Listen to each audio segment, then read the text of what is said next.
L'histoire du cinéma passe par Cinéphile. C'est comme une masterclass. Voici Philippe Lemieux. Bonjour cinéphile! Salut gang! On est content de t'accueillir. Puis comme tu l'avais dit dans ta dernière chronique, Phil, tu viens nous parler de ce film qui est la suite de Joker qui paraît au cinéma. Enfin, on l'attendait avec beaucoup d'impatience. Oui, Folie à deux. Au départ, je pensais que c'était l'histoire de Jess et Steve en ondes, mais finalement, non. On est en négociation pour les cachets. Des fois, on ressemble à ça un peu. Bon, on est exactement 5 ans après la sortie du premier film, qui avait pris l'affiche le 4 octobre aussi. Donc, vraiment, pile poil la même journée. Ah ouais, hein? Oui, oui. Tu l'as fait exprès, j'imagine? Ben oui. Metteur vedette Joaquin Phoenix, on le sait, qui a mérité son Oscar pour première en carrière pour ce film. Ouais. Quel bon drame psychologique. Absolument. Ouais. Puis, bon, pour se remettre dans le bain, on va se rappeler que il joue Arthur Fleck, en fait, qui est un clown professionnel et humoriste amateur qui réussit pas très bien dans cette carrière-là, atteint d'un trouble neurologique qui le fait rire incontrôlablement. Puis là, il y a une série d'événements qui vont le faire disjoncter complètement là, dans le premier film. Puis c'est ça qu'on nous raconte.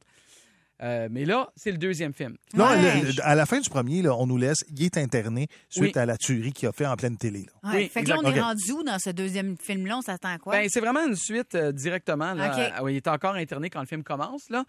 Puis je pense que c'est pas un secret. On le sait, c'est Lady Gaga qui va interpréter Harley Quinn. J'ai tellement hâte de la voir dans ce rôle-là. Et là, oui, qui précédemment a été interprétée dans 3 films par Margot Robbie. Ouais. Et à mon avis, qui avait fait un très bon travail aussi. Ouais. Alors, la barre est quand même haute. Mais On je pense sait-tu pourquoi ils n'ont pas repris?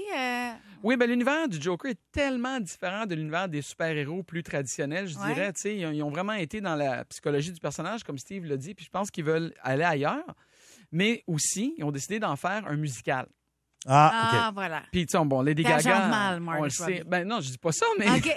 je l'ai jamais entendu chanter, mais je sais que Lady Gaga chante bien, OK, par exemple. parfait. Oui, exactement. Puis elle nous a prouvé dans les derniers films et les rôles qu'elle a eus qu'elle est capable de jouer dans le dramatique aussi. Elle avait déjà une porte ouverte, là, je pense. Effectivement. Oui, c'est une actrice maintenant aussi. Et écoute, il y a 3 trames sonores pour ce film-là, Joker Folie à deux.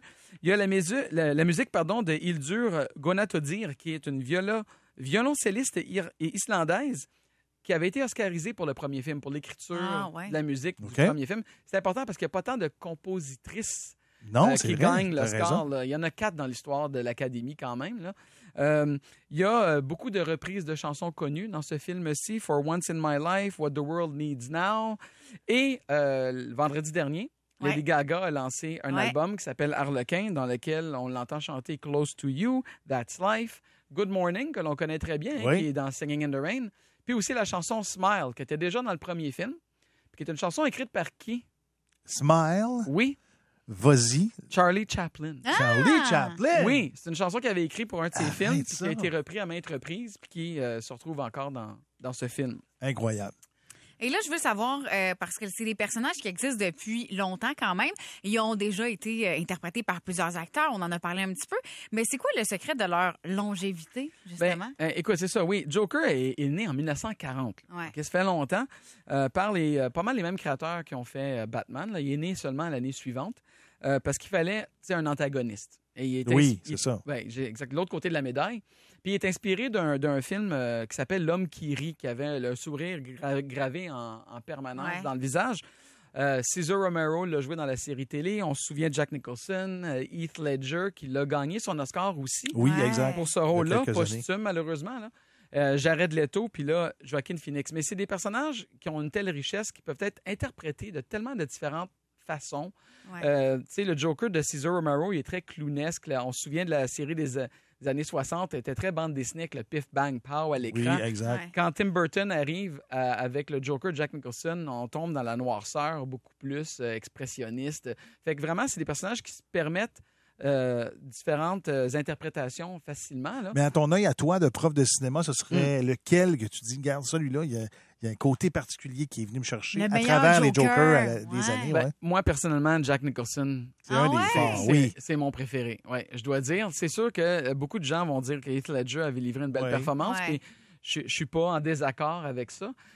Mais Jack Nicholson, pour moi, l'avait vraiment interprété de belle façon. Puis c'est tellement de préparation, ces acteurs-là. Je sais qu'ils en ont déjà parlé, mais il y en a qui s'isolent des semaines, des mois avant pour interpréter le Joker. C'est assez fou, la préparation. Faut que tu te rentres dans un personnage.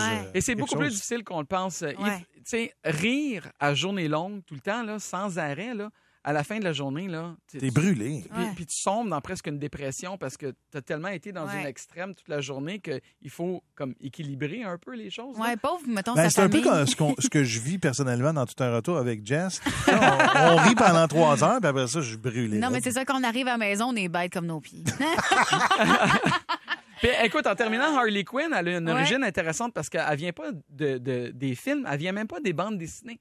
Ouais, c'est Elle a vrai. été créée dans la série télé animée de Batman des années 90, Batman The Animated Series, qui est vraiment considérée par les fans comme l'une des meilleures séries animées de tous les temps.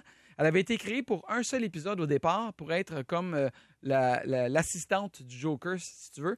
Mais ça a été tellement populaire, cet épisode-là, ce personnage-là. Les fans l'ont tellement aimé que là, finalement, ils l'ont ramené. Et éventuellement, ils l'ont intégré dans les bandes dessinées.